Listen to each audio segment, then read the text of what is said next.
Instagram. Apa sih ribut banget? Loh, lagi ngapain kak?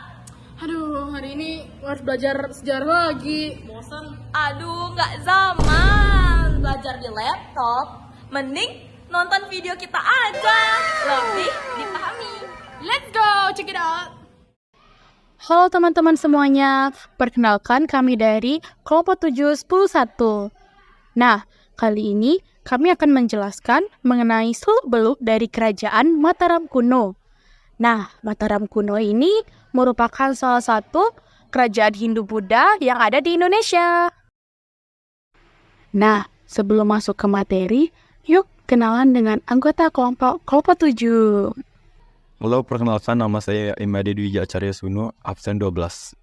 Halo semuanya, perkenalkan nama saya Nimade Marta Indirayani, absen 26, bisa dipanggil Mareta.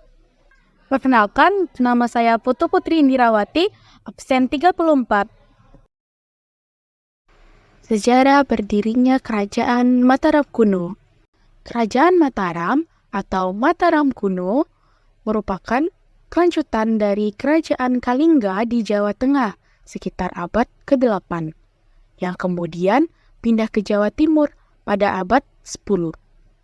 Sebutan Mataram kuno atau Mataram Hindu adalah untuk membedakan dengan Kerajaan Mataram Islam yang berdiri pada abad ke-16. Lokasi kerajaan. Kerajaan Mataram kuno ini berlokasi di pedalaman Jawa Tengah, di sekitar daerah yang dialiri oleh sungai, seperti Sungai Progo, Bogowonto, dan Begawan Solo. Namun sayangnya, Kerajaan Mataram kuno yang berada di Jawa Tengah ini harus dipindahkan ke Jawa Timur. Adapun beberapa faktornya, yang pertama, 1. Letusan Gunung Merapi yang menghancurkan ibu kota kerajaan di bumi Mataram.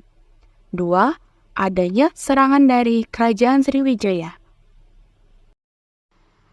Nah, teman-teman penasaran nggak sih siapa aja yang sudah pernah memimpin Kerajaan Mataram kuno yang besar ini?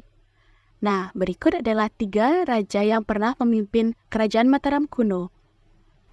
1. Raja Sanjaya dari dinasti Sanjaya.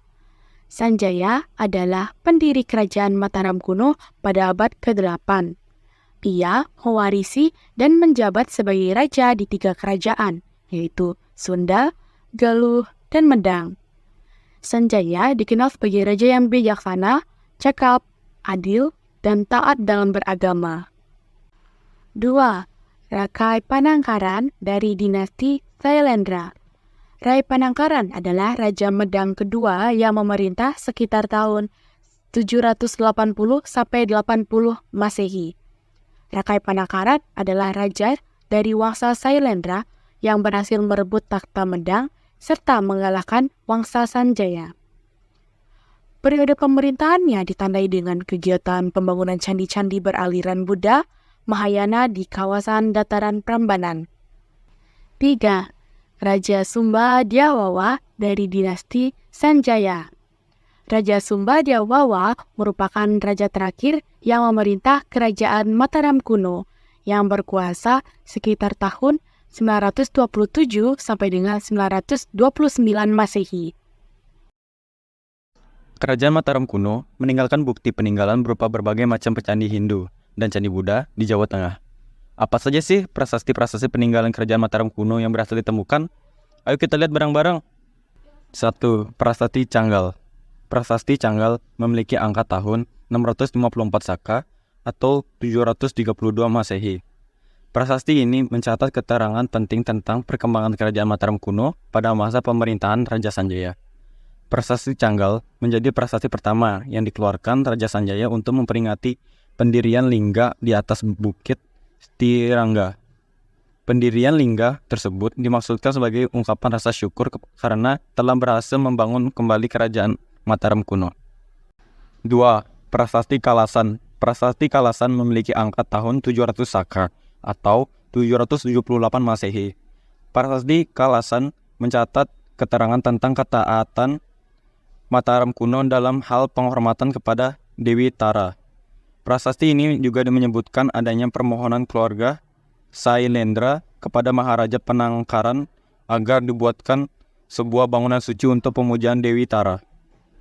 3. Prasasti Mantyasih. Prasasti Mantyasih dibuat pada tahun 829 Saka atau 907 Masehi. Prasasti ini dibuat oleh Raja Dyah Balitung sebagai upaya untuk melegitimasi dirinya sebagai pewaris tahta yang sah. Prasasti ini mencatat keterangan penting tentang silsilah kerajaan Mataram kuno sebelum Dyah Balitung. 4. Prasasti Wanua Tengah 3. Prasasti yang berangka 830 Saka atau 908 Masehi ini berisi tentang keputusan Dyah Balitung yang menetapkan sebidang sawah di Wanua Tengah sebagai sima beserta riwayat sawah tersebut sejak pemerintahan Rakai Panangkaran hingga masa pemerintahan Dyah Balitung. 5. Prasasti Ratu Boko. Prasasti Ratu Boko merupakan prasasti pada tahun 792 Masehi. Prasasti ini mencatat keterangan penting tentang pendirian Abaya Giri Wihara oleh Rakai Panangkaran.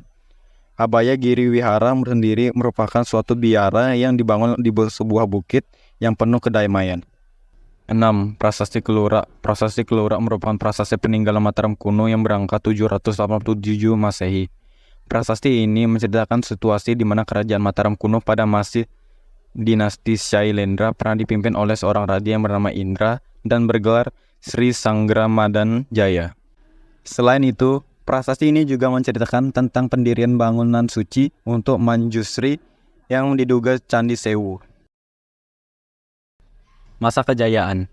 Masa kejayaan kerajaan Mataram kuno terjadi pada masa pemerintahan Raja Dyah Balitung dari dinasti Sanjaya. Raja Dyah Balitung meninggalkan prasasti dalam jumlah sangat banyak. Sejauh ini ditemukan sekitar 45 prasasti. Prasastinya tidak hanya ditemukan di daerah Yogyakarta dan Jawa Tengah, tetapi hingga Jawa Timur. Hal ini membuktikan bahwa pada masa pemerintahannya, wilayah kerajaan Mataram kuno mencapai Jawa Timur. Masa keruntuhan. Masa keruntuhan kerajaan Mataram kuno dimulai pada tahun 1080 Masehi. Pada saat itu, terjadi sebuah bencana alam berupa meletusnya gunung berapi yang menyebabkan kerusakan parah pada sebagian besar bangunan istana. Akibatnya, Mataram kuno mulai goyah dan untuk mengantisipasi keruntuhan, Empu Sindok memindahkan kekuasaan Mataram kuno ke Jawa Timur. Selain itu, Mataram kuno juga mengganti namanya sebagai Kerajaan Medang. Kehidupan sosial, politik.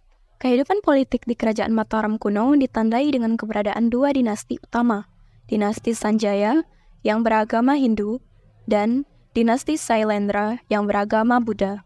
Selain itu, sistem pemerintahan Kerajaan Mataram kuno dipimpin oleh raja yang dianggap sebagai penjelmaan dewa di dunia, dengan kekuasaan tertinggi dipegang oleh raja. Ekonomi. Kehidupan ekonomi Kerajaan Mataram kuno sangat bergantung pada sektor agraris, karena wilayahnya yang subur, dikelilingi oleh pegunungan dan sungai-sungai besar. Pertanian menjadi mata pencaharian utama dengan produksi pangan.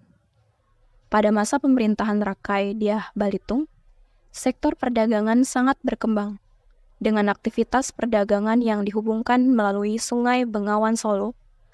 Raja Dyah Balitung membangun pusat-pusat perdagangan di sekitar sungai tersebut. Budaya. Kehidupan budaya Kerajaan Mataram kuno sangat kaya dan beragam. Kerajaan ini dikenal dengan peninggalan-peninggalan arsitektur dan sastra yang mengesankan, seperti Candi Borobudur. Kerajaan ini juga meninggalkan karya sastra penting seperti Kitab Ramayana Kekawin yang diperkirakan dibuat pada masa pemerintahan Raja Dyah Balitung. Nah, itu dia materi mengenai Kerajaan Mataram kuno yang dapat kami sampaikan. Terima kasih dan sampai jumpa di video selanjutnya. Dadah!